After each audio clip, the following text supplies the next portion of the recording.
আসসালামু আলাইকুম প্রিয় শিক্ষার্থী বন্ধুরা, 2021 সালের তৃতীয় সপ্তাহ ষষ্ঠ শ্রেণীর সকল প্রশ্নগুলো আমাদের হাতে চলে এসেছে। তো কি কি প্রশ্ন আছে এবং কি করতে হবে সে বিষয় নিয়ে এই ভিডিওটি। তো তোমাদের সকল প্রশ্নগুলো দেখো, এখানে আমি ধারাবাহিকভাবে তুলে ধরেছি এবং এই প্রশ্নে কি বিষয় আছে, কি করতে হবে সেটা নিয়ে এখন আলোচনা করব। তো আশা করি তোমরা যদি ভিডিওটি দেখো তাহলে এর উত্তর করতে বা এর অ্যাসাইনমেন্টগুলো করতে তোমাদের কাছে খুবই সহজ হবে। অ্যাসাইনমেন্ট গুলো কিভাবে করতে হবে সেগুলো নিয়ে পরবর্তীতে বিস্তারিত ভিডিও আসবে, কিন্তু সর্বপ্রথম আমাদেরকে প্রশ্নগুলো একটু ভালোভাবে বুঝতে হবে। তো আসলে শুরু করি প্রথমে গণিত দিয়ে। তো প্রথমে গণিতে কি আছে দেখো, যে প্রশ্নটি যে তিনটি সংখ্যা 28, 48 ও 72, এটি হচ্ছে তিনটি সংখ্যা। এখন এটার প্রেক্ষাপটে নিচে প্রশ্ন দেওয়া আছে। আচ্ছা, 1 থেকে 72 পর্যন্ত মৌলিক সংখ্যাগুলো শনাক্ত করো। 1 থেকে 72 পর্যন্ত মৌলিক সংখ্যাগুলো শনাক্ত করতে হবে। 8 ও 12 সংখ্যার দুইটি সাধারণ ভাজক নির্ণয় করো।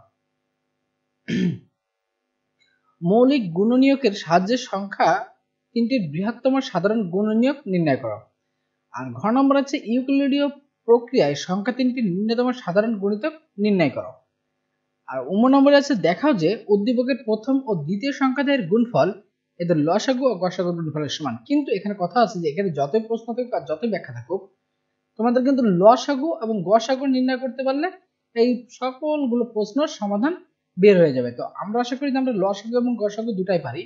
তো আমরা যদি এগুলো পেরে থাকি তাহলে প্রশ্নের সমাধান করে আমাদের দ্বারা কোনো সমস্যা মানে কোনো ব্যাপারে না, আমরা খুবই সহজে এগুলো সমাধান করতে পারবো। এরপর আসো কৃষি শিক্ষা। কৃষি শিক্ষার কাজ কি আছে, যে ময়মনসিংহ জেলার তারাকান্দ গ্রামের আদর্শ কৃষক আব্দুর রহিম নিজ বাড়িতে 2টি গাভী, 1টি ষাঁড় ও 20টি হাঁস ও 20টি মুরগি পালন করেন। এছাড়া বাড়ির আঙ্গিনায় বিভিন্ন ধরনের শাকসবজি, ফলমূল এবং উপভোগ করে নানা ধরনের মাছ চাষ করে থাকেন। তিনি মনে করেন মৌলিক চাহিদাগুলোর অধিকাংশই তার কার্যক্রম থেকে পেয়ে থাকেন। তুমি কি মনে করো মানুষের মৌলিক চাহিদাগুলোর সবকটি কৃষি কার্যক্রমের মাধ্যমে পূরণ করা সম্ভব?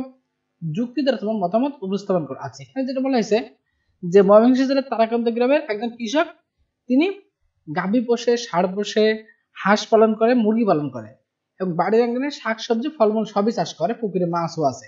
এখন ঘটনা হচ্ছে যে তার যে মানুষের যে মৌলিক চাহিদা, খাদ্যের যে মৌলিক চাহিদাগুলো, সেগুলো কি এগুলো দ্বারা পূরণ করা সম্ভব? যদি সম্ভব হয় তাহলে তোমার কি মতামত, তোমার কি যুক্তি, সেটা দ্বারা এটা তুমি বুঝাই দাও আর কি। আচ্ছা, নির্দেশন দিয়ে আছে যে নির্দেশনটা অবশ্যই পড়তে হবে, তাহলে তোমাদের অতি উত্তম পেতে খুবই সহজ হবে। তো শিক্ষার্থীরা পাঠ্য বইয়ের প্রথম অধ্যায়ের পাঠ 1 এর আলোকে মানুষের মৌলিক চাহিদাগুলো শনাক্ত করবেন। মানুষের কি কি মৌলিক চাহিদা শনাক্ত করতে হবে। শিক্ষার্থীরা ইন্টারনেটের মাধ্যমে প্রয়োজনীয় তথ্য সংগ্রহের চেষ্টা করবে। আচ্ছা, বাকি তথ্যগুলো তোমাদেরকে ইন্টারনেটের মাধ্যমে সংগ্রহ করতে হবে, যেটা আমি অলরেডি সংগ্রহ করে তোমাদেরকে দেখাবো যে কিভাবে সংগ্রহ করবা। শিক্ষার্থীরা নিজ পরিবারের সদস্যদের সাথে আলোচনা করে মৌলিক চাহিদাগুলো সম্পর্কে জানবে। মানুষের কি কি মৌলিক চাহিদা এটা নিজের পরিবারের লোকদের সাথে আলোচনা করতে হবে। নিজ বাড়িতে বিদ্যমান গাছপালার তালিকা তৈরি করে সেগুলোর ব্যবহার উপযোগিতা সম্পর্কে জানবো। আচ্ছা, নিজ বাড়িতে বিদ্যমান আমাদের বাসায় যে গাছ আছে সেগুলো তৈরি করে যে ব্যবহারের এবং উপকার উপযোগিতা সেগুলো সম্পর্কে জানলাম। কোনো তথ্য উৎস থেকে অবিকল হুবহু তথ্য লিখে অ্যাসাইনমেন্ট জমা দিয়ে যাবে না। এই যে আমি এখানে যদি কোনো তথ্য দিই বা হুবহু যদি কোনো তথ্য হয়, এটা কিন্তু অ্যাসাইনমেন্ট জমা দেওয়া যাবে না, এখানে কিন্তু বলে দিছে। আচ্ছা, নির্ধারিত সময়ের মধ্যে অ্যাসাইনমেন্ট জমা দিতে হবে। নির্ধারিত সময় তার মধ্যে অ্যাসাইনমেন্ট জমা দিতে হবে, সেখানে নিজ হাতে অ্যাসাইনমেন্ট লিখতে হবে। অবশ্যই অ্যাসাইনমেন্টগুলো নিজ হাতে লেখা হতে হবে। শিক্ষার্থীদের তাদের পিতামাতা, ভাই বোন, আত্মীয়স্বজন, শিক্ষকগণ লিখে দিলে তা বাতিল বলে গণ্য হবে। শিক্ষার্থীদের যদি কেউ লিখে দেয়, ভাই বোন হোক, আত্মীয়স্বজন হোক বা শিক্ষক হোক, সেটা বাতিল বলে গণ্য হবে।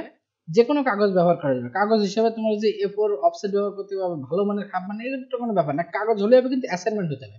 প্রথম পৃষ্ঠায় নাম, শ্রেণী, রোল, বিষয়, অ্যাসাইনমেন্টের শিরোনাম স্পষ্টভাবে উল্লেখ করতে হবে। আচ্ছা, এটা যেহেতু নির্দেশনা আকারে দিয়ে দিছে, হয়তো বা এই ধরনের সমস্যা নিয়ে এগুলো সমস্যা সৃষ্টি হয়েছিল, সেজন্য এই ধরনের জিনিসগুলো সামনে মানে নির্দেশনা আমাদের দিয়েছে। তো আশা করি তোমরা এটা খুবই সুন্দরভাবে সম্পাদন করবা।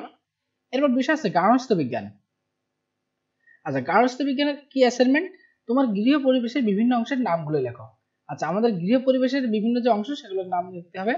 নিম্নে উল্লেখিত গৃহের অভ্যন্তরীণ স্থানগুলোকে ছকে সাজাও এবং সেই স্থানগুলোতে আমার পরিবারের সদস্যরা কি কাজ করে তা উল্লেখ করো। যেমন শোবার ঘর, ড্রয়িং রুম, রান্নাঘর, খাওয়ার ঘর, পড়ার ঘর, বাথরুম। আছে এই যে এখানে যে আনুষ্ঠানিক স্থান, গৃহের অভ্যন্তরীণ স্থানের নাম, আনুষ্ঠানিক স্থানের নামগুলো লিখতে হবে, সম্পাদিত কাজ, যে এই স্থানে আসলে কি কাজ হয় সেগুলো লিখতে হবে।